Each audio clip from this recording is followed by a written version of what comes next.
Hello, welcome to the Cartographia IS, a revolution in Indian education. I am Kirti and in this lecture we are going to discuss in detail about the Lokpal. Before starting, I want to let you know that the Cartographia IS use a unique technique that is book to map technique. इसमें आपको कुछ भी रटना नहीं पड़ेगा and all you have to do is to understand the concept that we are teaching to you. Cartographia IAS आपके लिए UPSC पंचामृत study notes लाया है which provides you a written guarantee of 30 questions and also we have already begun with a UPPCS 60 days crash course which provides you a written guarantee of 90 questions. So hurry up, join this course and don't be late. तो start करते हैं फिर आज के topic के साथ that is Lokpal and Lokayukta. अब ये लोकपाल और लोकायुक्त बना क्या है? देखिए, जिस तरीके से हम अपनी कंट्री में करप्शन देखते हैं, भ्रष्टाचार देखते हैं, और फिर ऐसी एजेंसीज का फॉर्मेशन बहुत रिक्वायर्ड था। ऑल्दो हमारे पास ऐसी एजेंसीज है लाइक द सीबीआई है, सीवीसी है, जो इन्वेस्टिगेट करती है करप्शन चार्जेस को, पर हमें ऐसी इंडिपेंडेंट बॉडी का रिक्वायरमेंट था जो इंडिपेंडेंटली इन्वेस्टिगेट कर पाए corruption charges against the political ministers and as well as the administrative officers. तो 2013 में Lokpal and Lokayukta act pass किया गया था और ये इम्प्लीमेंट हुआ था 2014 में। ओके तो लोकपाल एंड लोकायुक्त एक्ट 2013 ने प्रोवाइड किया था establishment of Lokpal for the union and Lokayukta for the state. तो यूनियन लेवल पे, सेंट्रल लेवल पे लोकपाल रहेगा और स्टेट लेवल पे लोकायुक्त स्टैब्लिश्ड होगा ताकि पॉलिटिकल जो मिनिस्टर्स होते हैं या मेंबर्स होते हैं और साथ ही साथ जो एडमिनिस्ट्रेटिव ऑफिसर्स होते हैं, ब्यूरोक्रेसी होती है, अगर वो कहीं पे भी ऐसे करप्शन चीज़ों में, भ्रष्टाचार में इन्वॉल्व है तो उनके अगेंस्ट इन्वेस्टिगेटिव अथॉरिटी स्टैब्लिश की गई है। तो इसका जो फंक्शन है वो ओम्बड्समैन का है। ओम्बड्समैन क्या होता है? कोई भी ऐसी पॉलिटिकल अथॉरिटी, मतलब ऐसी गवर्नमेंट अथॉरिटी जो इन्वेस्टिगेट की जाए करेगी on behalf of public against the political officers और द मेंबर्स। ओके तो ये एक गवर्नमेंट अथॉरिटी ही है जो इन्वेस्टिगेट करेगी against the any other political officers और authority on the behalf of public. और तो ये कौन सी काम चीज़ के लिए इन्वेस्टिगेट करेगी? ऐसी चीज़ें जहाँ पे भी उनको करप्शन दिखने को मिल रहा है, जहाँ पे भी उनको दिख रहा है कि यहाँ पे करप्शन इन्वॉल्व है, भ्रष्टाचार है, तो ये Lokayukta at the state level and Lokpal at the central level will going to investigate that charges. तो ऐसी ज़रूरत क्यों पड़ी ऐसे इंस्टीट्यूशन की? देखिए, जिस तरीके से हमारे सिस्टम में जो करप्शन है, जिस तरीके से हमारे पूरे सिस्टम को वो खोखला करता जा रहा है, जैसे किसी लकड़ी को कोई टर्माइट करती है, उसी तरीके से हमारे पूरे एडमिनिस्ट्रेटिव सिस्टम को, हमारे पॉलिटिकल सिस्टम को बहुत खोखला सा बना दिया गया है। ऐसा हमें इंस्टीट्यूशन अपीयर होगा, ऐसे हमें पूरी पॉलिटिकल अथॉरिटी दिखेगी, पर वो अंदर से फंक्शन नहीं कर रही है, वो लोगों का पैसा लूट के अपने पॉकेट में रख रही है। इसलिए ज़रूरी है कि ऐसी करप्शन को रोकने के लिए एक इंडिपेंडेंट अथॉरिटी का फॉर्मेशन हो। तो corruption is the root cause of this problem. तो इसलिए एक ऐसी अथॉरिटी बनेगी। फिर आप कहेंगे कि सीबीआई जो सीवीसी है, ऑलरेडी स्टैब्लिश अथॉरिटी है, इनका यूज़ क्यों नहीं किया जाता करप्शन को एलिमिनेट करने के लिए? पर देखिए, अगर हम सुप्रीम कोर्ट की बात माने तो सुप्रीम कोर्ट ने खुद ने कहा था कि the CBI is a cage parrot, और वो अपनी मास्टर की वॉइस ही सुनता है। मतलब क्योंकि सीबीआई जो है वो रिपोर्ट किसको करता है? वो डायरेक्टली अकाउंटेबल किसको रहता है? पीएम को। तो इसका मतलब ये है कि जो सीबीआई है उसको कहीं ना कहीं जब पीएम को आंसर करना है तो वो इंडिपेंडेंटली फंक्शन नहीं कर रहा। तो जब वो इंडिपेंडेंटली फंक्शन नहीं करेगा तो वो करप्शन को इंडिपेंडेंटली इन्वेस्टिगेट कैसे करेगा? इसलिए रिक्वायर्ड है कि कोई इंडिपेंडेंट अथॉरिटी लेके आए जो किसी भी पॉलिटिकल सिस्टम के अंदर दब के कोई इन्वेस्टिगेशन ना करे। तो ये जो एजेंसीज है, जैसे सीवीसी है, सीबीआई है, these are just the advisory bodies. उनके पास कोई इफेक्टिव पावर्स नहीं है कि वो प्रॉपरली इन्वेस्टिगेशन करें और इंडिपेंडेंटली इन्वेस्टिगेशन करें। साथ ही साथ ये जो सीबीआई और सीवीसी है, ये डायरेक्टली पब्लिक अकाउंटेबल नहीं है कि किस तरीके से उनकी इन्वेस्टिगेशन कंटिन्यू हो रही है। तो ये रिफ्लेक्ट कर रहा है कि उनके अंदर इंटरनल ट्रांसपेरेंसी और इनमें अकाउंटेबिलिटी लैक कर रहा है। जनरल पब्लिक को तो पता ही नहीं चल रहा है कि किस तरीके से इन्वेस्टिगेशन चल रही है, जबकि लोगों की रिक्वायरमेंट थी कि हमको करप्शन फ्री इंडिया चाहिए। अगर हम देखें तो ये जो एजेंसीज हैं, ये प्रॉपर चेक और प्रॉपर उनके ऊपर दबाव नहीं ला पा रही पॉलिटिकल सिस्टम के अगेंस्ट और एडमिनिस्ट्रेटिव सिस्टम के अगेंस्ट दिस करप्शन चार्जेस। तभी हमें ज़रूरत महसूस हो रही है कि सीबीआई और सीवीसी होने के साथ साथ हम एक ऐसी इंडिपेंडेंटली अथॉरिटी स्टैब्लिश करें जो करप्शन के चार्जेस को इन्वेस्टिगेट करें और उसको एंड करने के लिए अपने एफर्ट्स डाल सकें। अब आप पूछेंगे कि हमारे सिस्टम में करप्शन इतना ज़्यादा है क्यों? इसकी सबसे ज़्यादा इंपॉर्टेंट रीज़न है political, administrative, social and ethical and economic. अगर हम एडमिनिस्ट्रेटिव देखें तो जो हमारे गवर्नमेंट सर्वेंट्स होते हैं, गवर्नमेंट ऑफिसर्स होते हैं, जनरली उनकी जो पे होती है, उनकी जो सैलरी होती है is less than the private organisation. तो उनको हमेशा, अगर उनके आसपास वाले कोई प्राइवेट ऑर्गेनाइजेशन में जो लोग काम कर रहे हो उनसे उनकी सैलरी कम होती है, तो वो करप्शन चार्जेस में इन्वॉल्व रहते हैं so as to earn more money. साथ ही साथ अगर लोग, जो जनरल पब्लिक है, वो सुप्रीम कोर्ट में, अपने लोकल जुडिशरी में या स्टेट लेवल पे कहीं पे भी अगर रिपोर्ट कर रही है, केस कर रही है अगेंस्ट द गवर्नमेंट सर्वेंट्स, तो जुडिशरी उसका जो डिसीजन देती है वो इतने लंबे टाइम में देती है कि लोगों का विश्वास ही नहीं आता जुडिशरी में कि उनको अपनी जो ग्रीवेंसेस है उसको जल्दी से रिड्रेस हो जाएगा। तो जब जो पब्लिक सर्वेंट को पता है कि उनका केस बहुत लंबे टाइम तक चलेगा, लोगों को पता है कि जल्दी से उनको जस्टिस नहीं मिलेगा, इसी कारण ऐसा करप्शन हमारे सिस्टम का पार्ट बन गया है। साथ ही साथ अगर हम देखें तो हमारे सिस्टम में क्रोनी कैपिटलिज्म है। क्रोनी कैपिटलिज्म का मतलब ये होता है कि अगर कोई बिजनेसमैन है और एक पॉलिटिकल अथॉरिटी है, दोनों के बीच में बहुत बड़ा नेक्सस है। ये जो पॉलिटिकल अथॉरिटी है इसको फंड्स कहाँ से मिलते हैं? बिजनेस से मिलते हैं, और बिजनेस को political parties are supporting for further expansion of their business. तो इन दोनों का जो नेक्सस है उसके कारण हमारे गवर्नमेंट की गवर्नेंस सिस्टम इफेक्ट हो रहा है, हमारा जो एडमिनिस्ट्रेटिव सिस्टम इफेक्ट हो रहा है बिकॉज दोनों के नेक्सस के कारण। साथ ही साथ हमारी इकोनॉमी में जिस तरीके से ब्लैक मनी चलता है, black money is use for the corruption purposes, तो ये सारी चीज़ें ब्लैक मनी होने के कारण, और जो हमारे पॉलिटिकल लीडर्स होते हैं उनका खुद का भी बैकग्राउंड, कई बार तो हमारे काफ़ी political leaders are having their criminal background, उनका खुद का ही क्रिमिनल बैकग्राउंड होता है। तो हम ऐसे क्रिमिनल मिनिस्टर से एक्सपेक्ट नहीं कर सकते कि वो ऑनेस्टली पब्लिक को अपनी सर्विसेज प्रोवाइड करें। साथ ही साथ हमारा जो एजुकेशन सिस्टम है, जिस तरीके से वो एजुकेशन सिस्टम प्रेजेंटली फंक्शन करता है कि हम जस्ट बिलीव करते हैं कि हमारा सिलेबस कंप्लीट हो, हम रिजल्ट में अच्छे मार्क्स लाएं, साथ हमारा स्कूल कंप्लीट हो, देन कॉलेज कंप्लीट हो। हम ये नहीं फोकस करते कि एजुकेशन के साथ साथ हमें वैल्यूज़ को प्रोवाइड करना है, ठीक है, हमारे बच्चे वैल्यूज़ एंड एथिकल हो, ये हम फोकस नहीं करते। इसके कारण क्या होता है कि जो करप्शन है उससे वो जनरली उस करप्शन का पार्ट बन जाते हैं। साथ ही साथ अगर हम अपनी इकोनॉमी को देखें तो हमारी इकोनॉमी में लार्जली इनफॉर्मल बिजनेस फॉर्मुलेट होता है, मतलब कि जैसे हमारी इकोनॉमी है जनरली उसमें फॉर्मल एंड इनफॉर्मल सेक्टर रहता है। अब फॉर्मल सिस्टम जो सेक्टर होता है उनको प्रॉपरली अकाउंट्स मेंटेन करने पड़ते हैं, वो अपना पूरा फंक्शन एफिशिएंटली करते हैं, साथ ही साथ वो अपने अकाउंट्स को बहुत ट्रांसपेरेंटली रिफ्लेक्ट भी करते हैं। पर जो इनफॉर्मल सेक्टर होता है वो जनरली इतने अकाउंट्स को मेंटेन नहीं रखते हैं, उनका सिस्टम इतना ट्रांसपेरेंट नहीं होता। पर इंडिया में जनरली जो बिजनेसेस फंक्शन करते हैं they are functioning in the informal sector. तो जब इनफॉर्मल हो गया और ट्रांसपेरेंसी नहीं है तो करप्शन के चांसेस बढ़ जाते हैं। तो ये सारे reasons on the administrative level, on the political level, on the ethical level and the economic reason, all these are leading to the corruption in India. तो अगर हम देखें कि स्टार्ट कैसे हुआ लोकपाल इंडिया में एस्टैब्लिश होना, बट वर्ल्ड में देखें तो इसको हम ओम्बड्समैन कहते हैं, जिसका मैंने अभी आपको मीनिंग बताया था। ओम्बड्समैन मीन्स कि ऐसी पॉलिटिकल अथॉरिटी जो which is going to investigate against the any other political authority or a minister or any officer on the corruption charges। तो जो ओम्बड्समैन था वो देखते हैं हम वर्ल्ड में कहाँ से स्टार्ट हुआ। तो सबसे पहले 1809 में 1809 में स्वीडन में ये स्टैब्लिश किया गया था। देन जब वर्ल्ड वॉर 2 एंड हुआ था 1945 में, उसके बाद जो सारी कंट्रीज जब वॉर खत्म हुआ तो उन्होंने रियलाइज़ किया कि हमें अपने सिस्टम को क्लीन करना है, उनको अपने सिस्टम में से करप्शन हटाना है। तब जाके वर्ल्ड में सारी कंट्रीज़ ने इसकी डिमांड करी कि उनके कंट्रीज़ में ओम्बड्समैन आए। तो 1962 में पहली बार न्यूजीलैंड और नॉर्वे में भी ये after the world war 2 establish किया गया। 1967 में जो एक डेवलप्ड कंट्री थी ग्रेट ब्रिटेन, उसने अपनी कंट्री में ये डेमोक्रेटिक वर्ल्ड में ऐसी पहली कंट्री थी जिसने ग्रेट ब्रिटेन में ऐसा ओम्बड्समैन सिस्टम स्टैब्लिश किया। 1966 में गुआना है जो एक डेवलपिंग कंट्रीज है, उसने ओम्बड्समैन लाइक सिस्टम स्टैब्लिश किया, और उसके बाद तो ये प्रोसेस स्टार्ट रहा। फिर मॉरिशस ने, सिंगापुर ने, मलेशिया ने, इंडिया ने, इन सारी कंट्रीज ने ओम्बड्समैन स्टैब्लिश किया। इंडिया में इसको लोकपाल कहा जाता है एट द यूनियन लेवल, और स्टेट लेवल पे इसको लोकायुक्त कहा जाता है। तो इंडिया में इसका प्रोसेस कब से स्टार्ट हुआ?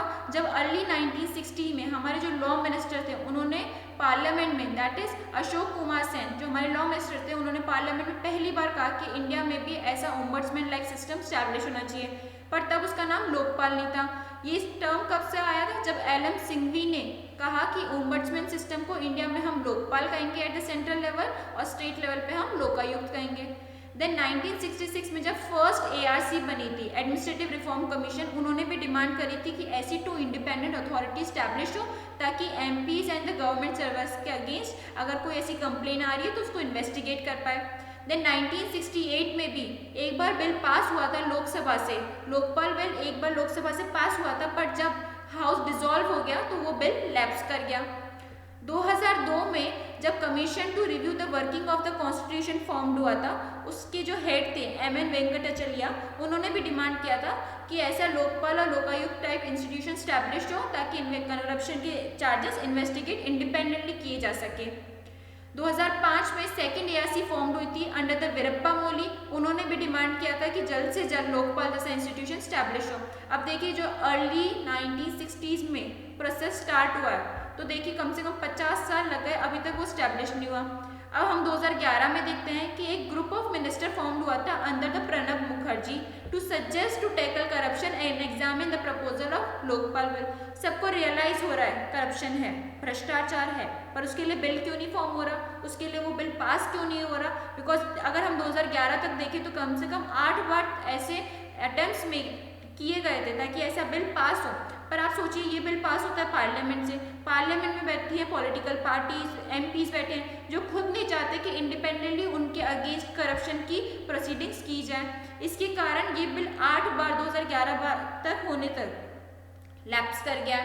पर 2011 में ही India against the corruption movement start किया था अन्ना हजारे ने, जिसके प्रेशर के कारण जब उन्होंने अनशन किया, जब उन्होंने गांधी जी से जैसे मेथड्स को अप्लाई करके उन्होंने फास्टिंग की और बिल्कुल कंटिन्यूसली अनशन किया, तब जाके पार्लियामेंट में इसकी आवाज़ गूंजी और पार्लियामेंट से ये 2013 में बिल पास हुआ और ये इम्प्लीमेंट इफेक्ट में आया था जब प्रेसिडेंट ने उसको अप्रूवल दी थी इन 2014।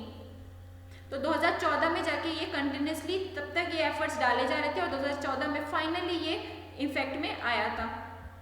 तो इसका स्ट्रक्चर कैसा है, इसकी फंक्शनिंग कैसी है, इसके मेंबर्स कौन कौन है, इसके बारे में हम डिटेल में देखते हैं। देखिए इसमें टोटली 9 मेंबर्स हैं, एक है चेयरमैन और अदर आर 8 मेंबर्स। ये जो चेयरमैन है ना शुड बी द, अगर मैं आपको सिंपल लैंग्वेज में बताऊँ तो जो भी इसमें जुडिशियल मेंबर्स होंगे, लोकपाल में जो भी जुडिशियल मेंबर्स होंगे, they are all former members, जो अभी सर्व नहीं कर रहे जुडिशरी में, they are the former members. जो पहला चेयरमैन है should be the former chief justice of India और फॉर्मर जज ऑफ द सुप्रीम कोर्ट। तो this chairman of Lokpal should be former chief justice of India और फॉर्मर जज of the supreme court. और इसमें जो 8 मेंबर्स हैं, ये जो 8 मेंबर्स हैं, इनमें से 4 members should be the judicial member, और ये जुडिशियल मेंबर भी शुड बी फॉर्मर जज ऑफ द सुप्रीम कोर्ट और the former chief justice of the high court. ठीक है, तो हमेशा फॉर्मर ही रहेंगे। तो अगर हम देखते हैं चेयरमैन जो है, इनके पास कम से कम 25 साल का एक्सपीरियंस होना चाहिए in the matters of public administration, anti corruption policy, finance matters. तो ये जो चेयरमैन होंगे, जुडिशियल मेंबर होंगे, इनके पास इस चीज़ का एक्सपीरियंस हो। अगर हम देखें ये जो 8 मेंबर्स हैं, इनमें से कम जो 4 मेंबर्स होने चाहिए should belong from the category of ST, SC, OBC, minorities and women. Okay, तो 4 मेंबर्स मैंने आपको बताया जो जुडिशियल मेंबर होने चाहिए, और ओवरऑल में से भी जो 4 मेंबर्स हैं should belong from this category. तो ये जो अदर 4 मेंबर्स हैं जो मैंने अभी आपको बताया, इनके पास भी कम से कम एक्सपीरियंस होना चाहिए in the system of anti corruption and the banking and law. जो अदर 4 मेंबर्स हैं, तो other 4 members in this which are non-judicial members, they should also have minimum 25 years of experience in the anti-corruption, in the public administration, in the finance matters. Okay, तो सब लोगों का कम से कम 25 साल का एक्सपीरियंस होना चाहिए कि उनको पता हो कि करप्शन के अगेंस्ट कैसे पॉलिसी फॉर्मेशन होता है, उनको किस तरीके से डील करना है, तभी वो माइन्यूट सी चीज़ों को एनालाइज करके करप्शन को दिखा पाएंगे कि कहाँ कहाँ पे ये प्रेवलेंट है। अगर हम देखें टर्म क्या है, कितना सर्विस टाइम रहेगा, तो जो चेयरमैन है, हम खुद भी जानते हैं कि जुडिशरी में जो चीफ जस्टिस ऑफ इंडिया होते हैं, they retire at the age of 65 years. जो सुप्रीम कोर्ट के चीफ जस्टिस होते हैं वो रिटायर करते हैं 65 ईयर्स में। फाइन, तो इनका टर्म जो होगा, जो farmer chief justice of the supreme court हैं, जो चेयरमैन बनेंगे लोकपाल का, उनका टर्म होगा 5 साल का। तो 65 + 5 दैट इज 70 ईयर्स। तो जो लोकपाल के चेयरमैन है उनका जो टर्म होगा is 5 years and until the age of 70 years. So members and chairman both will going to have a term of 5 years and at the age of 60 years. अब देखिए, पहले हम देखते हैं कि इनका अपॉइंटमेंट कैसा होता है। अपॉइंटमेंट के लिए सबसे पहले DOPT, department of personal and training, names recommend करेगा किसको? सर्च पैनल को। किसको करेगा? सर्च पैनल को, जिसको सर्च कमेटी भी कहते हैं, सर्च पैनल भी कहते हैं। तो डिपार्टमेंट ऑफ पर्सनल ट्रेनिंग कुछ नेम्स रिकमेंड करेगा सर्च पैनल को, और सर्च पैनल उसको रिकमेंड को एक्सेप्ट भी कर सकती है उन नाम को, हो सकता है उन नाम को रिजेक्ट भी कर दे। और जब ये सर्च पैनल उस नाम को रिकमेंड कर देती है, वो मान जाती है, अग्री कर जाती है, तो वो किसको देती है? सिलेक्शन कमेटी को। अब सिलेक्शन कमेटी किसको नाम लिख देती है? लास्ट में प्रेसिडेंट को, और प्रेसिडेंट फिर उस अथॉरिटी को प्रॉपरली फॉर्मुलेशन करती है और उस अथॉरिटी का अपॉइंटमेंट करती है, और मेंबर्स को भी उस लोकपाल में जगह देती है।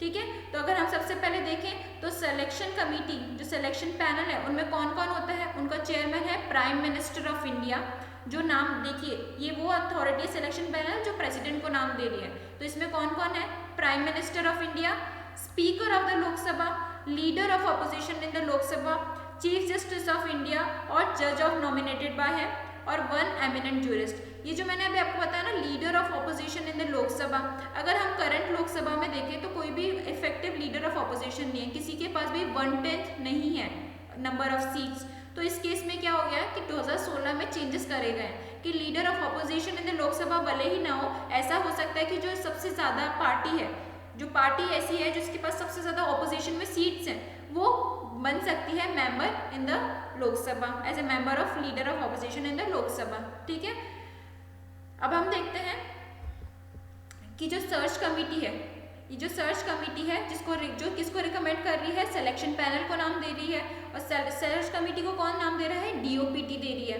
तो जो सर्च कमेटी है वो 2018 सितंबर में लास्ट टाइम फॉर्म हुई थी अंडर फॉर्मर सुप्रीम कोर्ट जज दैट इज रंजना प्रकाश देसाई। तो रंजना प्रकाश देसाई के अंडर में सर्च कमेटी फॉर्म हुई थी, सर्च कमेटी फॉर्म हुई थी 19 सितंबर 2018। अभी आप देखिए, सबसे पहले तो हमने देखा कि 1960 से एफर्ट स्टार्ट हुए और 2013 में जाके ये लॉ पास हुआ। देन 2014 में इसको असेंट मिला प्रेसिडेंट के कारण। अब देखिए 2018 में first time search committee form हो रही है सो दैट टू अपॉइंट। तो 2014 से 18 तक तो लोकपाल एग्जिस्टेंस में आया ही नहीं है।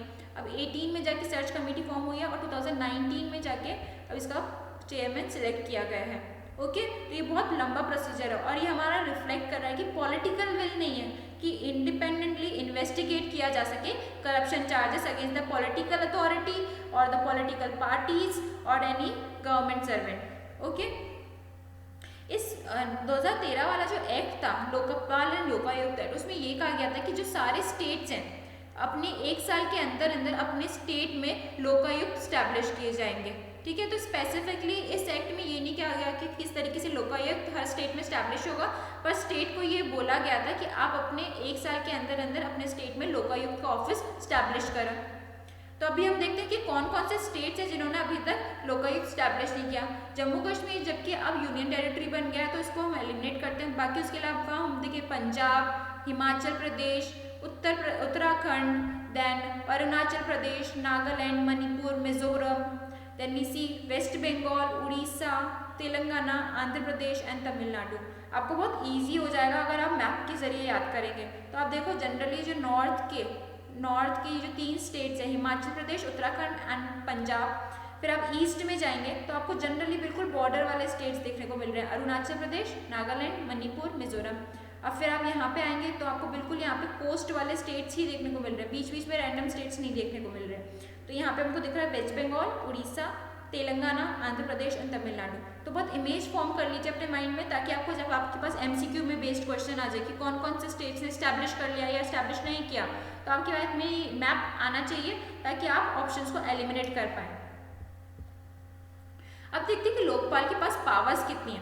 देखिए लोकपाल किसको इन्वेस्टिगेट कर सकता है? प्राइम मिनिस्टर को, मिनिस्टर्स को, member of parliament that is MPs, group ABCD officers को और officials of the central government. तो ये लोकपाल की बात करी जा रही है एट द यूनियन लेवल, इन सब लोगों को ये इन्वेस्टिगेट कर सकता है। अब प्राइम मिनिस्टर को कौन कौन से लेवल पे इन्वेस्टिगेट नहीं कर सकते वो, जहाँ जहाँ पे भी international relations, security, public order, atomic energy और स्पेस के मैटर्स डील हो, यहाँ पे प्राइम मिनिस्टर को इन्वेस्टिगेट नहीं किया जा सकता।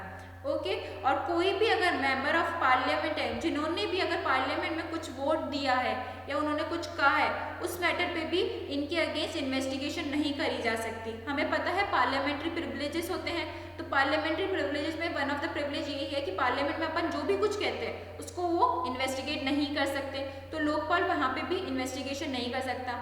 साथ ही साथ अगर कोई ऐसी अथॉरिटी है, ऐसी कोई अथॉरिटी है जो सोसाइटी है जो सेंट्रल गवर्नमेंट द्वारा फाइनेंस है, कंट्रोल्ड है, तो वो भी इन्वेस्टिगेटिंग अथॉरिटी के जो डायरेक्टर्स हैं, मैनेजर्स हैं या सेक्रेटरी है, उनके अगेंस्ट भी अगर उनको भी आप करप्शन के लिए उनको इन्वेस्टिगेट कर सकते हैं। समझे? तो इसका मतलब ये है कि कोई भी ऐसी अथॉरिटी है या कोई भी ऐसी सोसाइटी है, बिजनेस है, जहाँ पे सेंट्रल गवर्नमेंट का रोल है, वो या तो फाइनेंस कर रही है, कंट्रोल कर रही है, तो वहाँ पे भी उनके डायरेक्टर, मैनेजर, सेक्रेटरी को भी इन्वेस्टिगेट किया जा सकता है। बिकॉज सेंट्रल गवर्नमेंट पैसा प्रोवाइड कर रही है, तो सेंट्रल गवर्नमेंट जब पैसा प्रोवाइड कर रही है तो उनको लिए अकाउंटेबल वो है ही है। अभी हम देखते हैं कि इस एक्ट के अंदर ये कहा गया है जो सारे पब्लिक ऑफिशियल्स होते हैं उनको अपनी जो असेट्स और लाइबिलिटीज होती हैं, जितनी भी उनकी प्रॉपर्टीज है, जितना भी उनका लोन है, उनको सब बताना पड़ेगा as soon as they came into the office. तो जैसे भी कोई भी गवर्नमेंट सर्विस है, सर्वेंट है, जो कोई भी अपनी सर्विस ज्वाइन कर रहा है, उनकी जॉब लग गई, तो तब उनको अपने असेट्स एंड जो सारी लाइबिलिटीज़ हैं वो सारी पब्लिश करनी पड़ती है, उनको सारे रिपोर्ट करनी पड़ती है कि उनकी कितनी असेट्स एंड लाइबिलिटीज़ हैं। ओके, ये इसलिए भी किया जाता है कि जैसे ही उनका टर्म खत्म हो या टाइम टू टाइम कभी भी उनसे पूछा जाए कि आपके पास अभी कितनी प्रॉपर्टीज़ है, अगर उनके अगेंस्ट चार्जेस लगते हैं तो ये तो रिकॉर्ड होना चाहिए कि जब उन्होंने अपना ऑफिस ज्वाइन किया था उससे पहले कितनी थी उनके पास। ये इसलिए ही किया जाता है।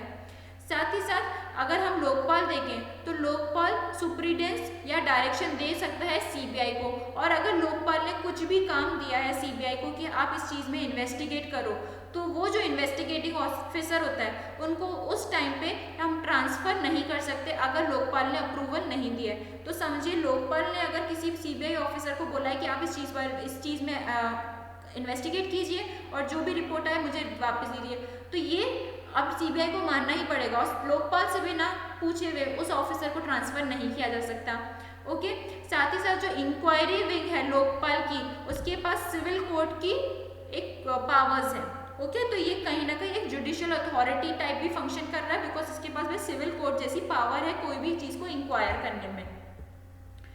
अगर लोकपाल के पास देखें तो इसके पास पावर है कन्फेस्टिकेट करने की, जब्त कर ले कि किसी की भी असेट्स या प्रॉपर्टीज या कुछ भी जब्त कर सकते हैं अगर उनको लगता है कि यहाँ पे कहीं ना कहीं करप्शन इन्वॉल्व है। और ये हमेशा नहीं होता, only in the special circumstances में वो लोकपाल किसी भी अथॉरिटी की, किसी भी पॉलिटिकल पार्टी की या किसी की भी अगर उनको लग रहा है ये करप्शन से इन्वॉल्व है तो वो कन्फेस्टिकेट जब्त कर सकती है। साथ ही साथ वो रिकमेंड भी कर सकती हैं कि कोई पब्लिक सर्वेंट का ट्रांसफ़र कर दिया जाए या उनको सस्पेंशन दे दिया जाए अगर वो करप्शन में इन्वॉल्व है। साथ ही साथ ये अगर ये भी देखती है, it has the power to give direction to prevent the destruction of records during the preliminary inquiry. तो ये भी ध्यान रखती है कि ऐसे नहीं कि इन्वेस्टिगेशन स्टार्ट हो गई तो पीछे से एविडेंसेस को डिस्ट्रॉय कर दिया जाएगा। ये बिल्कुल मेक श्योर करती है कि ये जो एविडेंसेस है उनके साथ कोई भी टेम्परिंग ना हो। अगर हम देखें 2016 में, जब ये 2013 में लॉ पास हुआ था और 2014 में ये इम्प्लीमेंट हो गया था, तो 2016 में इसमें कुछ अमेंडमेंट्स किए गए। तो देखते हैं आप कौन कौन से अमेंडमेंट्स किए गए थे। तो मैंने अभी आप जैसे आपको बताया, पहले था लीडर ऑफ ऑपोजिशन। जो भी लीडर ऑफ ऑपोजिशन है should be the member of selection panel. But जब अभी प्रेजेंटली हम देखते हैं लोकसभा में कोई भी लीडर ऑफ ऑपोजिशन नहीं है, क्योंकि किसी के पास भी 1/10 of the total seats of the Lok Sabha नहीं है। उस केस में क्या कर दिया जा सकता है कि जो ऐसी पार्टी जिसके पास सबसे ज़्यादा सीट्स है लोकसभा में, उसका leader will become the part of the selection committee. Fine, तो this was the changes made in the 2016।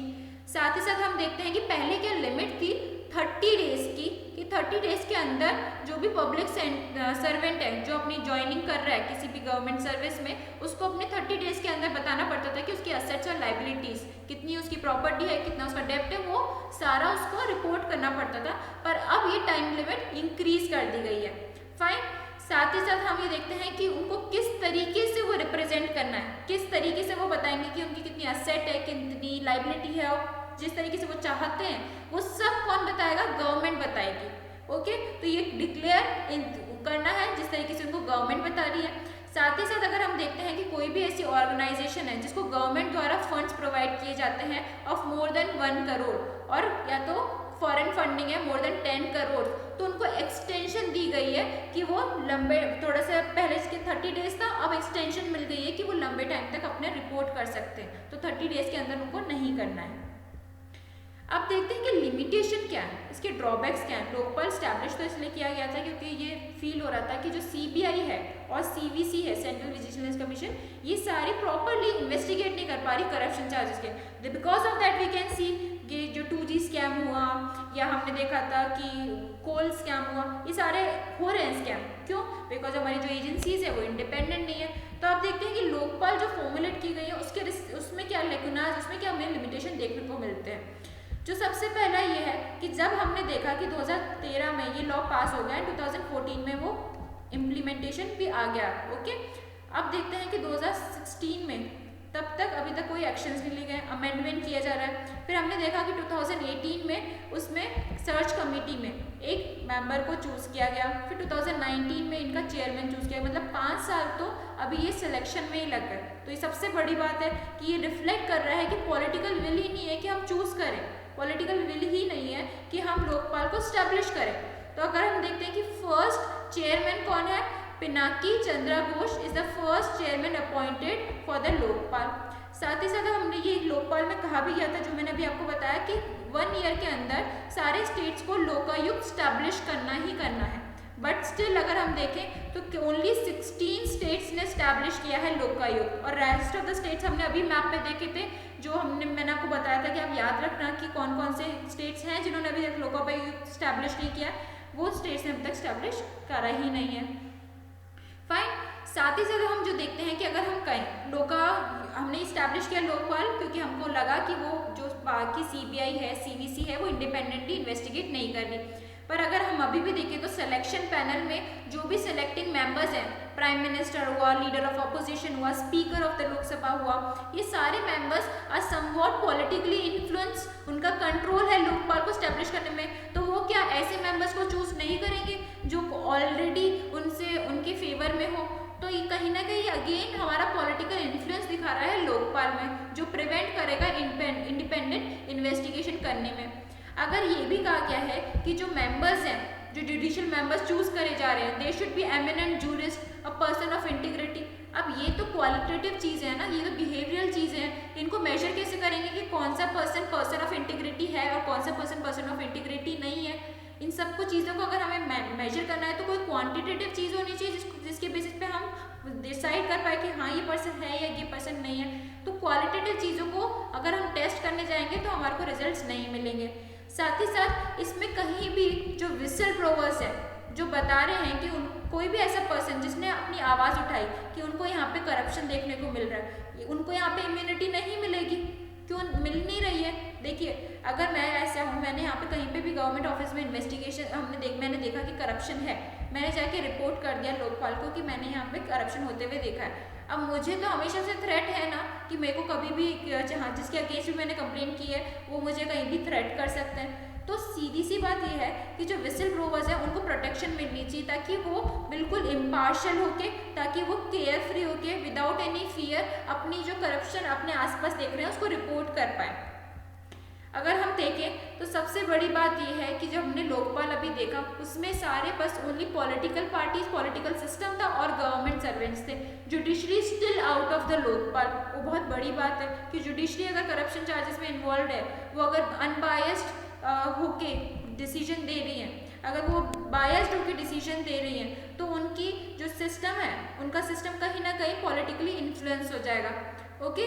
तो जुडिशरी का सबसे इंपॉर्टेंट रोल है कि वो बायस्ड ना हो, अनबायस्ड हो, कि अपनी रूलिंग्स दे, अपने जजमेंट दे। अगर वो अनबायस्ड नहीं होती है तो उसका डायरेक्ट इम्पैक्ट देखिए यही होगा कि कहीं ना कहीं वो भी करप्शन में इन्वॉल्व होंगी, उनको भी पैसा मिलता होगा।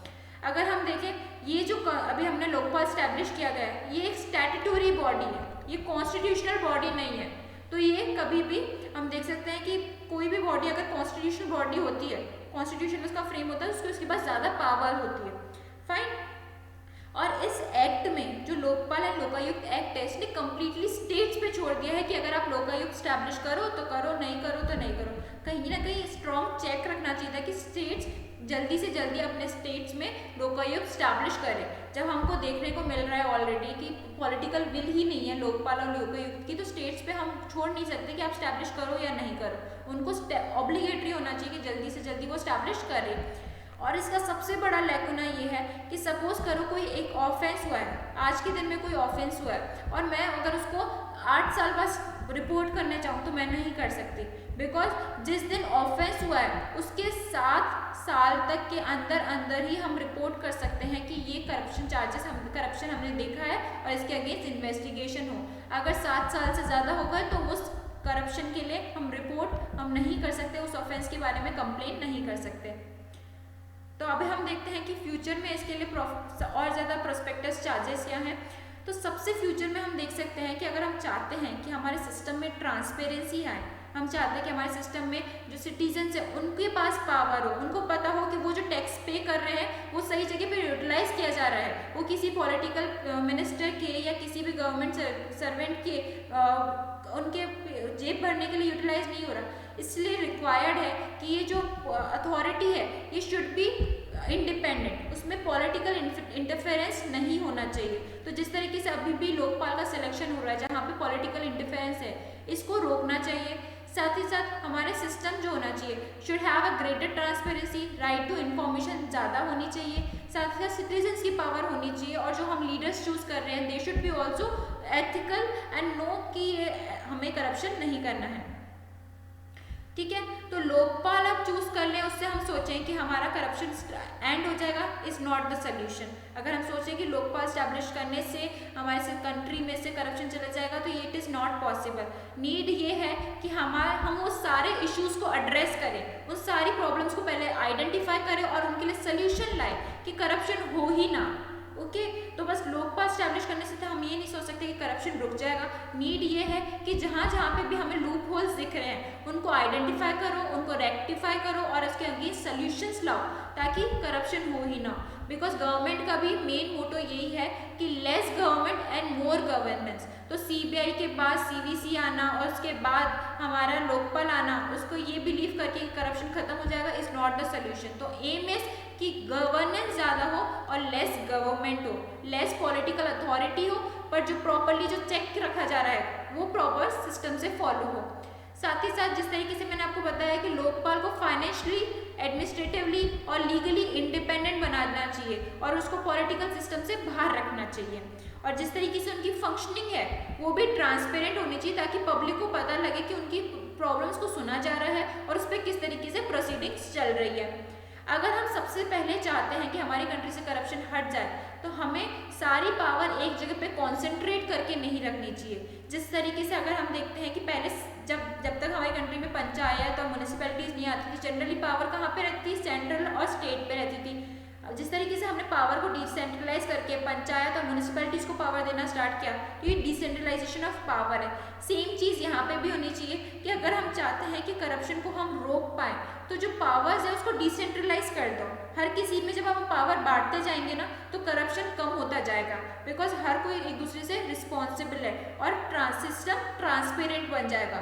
सारी पावर एक जगह पे नहीं, हर किसी के पास अगर थोड़ी थोड़ी पावर होगी उसका मतलब ये होगा कि करप्शन मिनिमम हो सकता है, बिकॉज एक पर्सन दूसरे पर्सन पे चेक रखेगा, एक अथॉरिटी दूसरे अथॉरिटी पे चेक रखेगी। तो उम्मीद करती हूँ मेरा ये लेक्चर आपको अच्छा लगा होगा, बिकॉज मैंने आपको पूरे इन डिटेल लोकपाल का अपॉइंटमेंट किस तरीके से होता है, करंटली उनकी फंक्शनिंग किस तरीके से है, उसमें अभी क्या लूप होल्स हैं और हम क्या गवर्नमेंट से एक्सपेक्ट कर सकते हैं कि हमें कोई नई अथॉरिटी नहीं चाहिए थी, हमें अथॉरिटी इस तरीके से चाहिए थी कि जो इंडिपेंडेंटली फंक्शन कर सके without the political interference. Okay, so if you want to join with us on the Twitter, Facebook, Instagram and YouTube, so you can also join us. If you want to purchase a UPPCS 60 days crash course or UPSC study notes, then you can contact on this number, and also you can click on the link in the description box. So thank you for watching and have a nice day.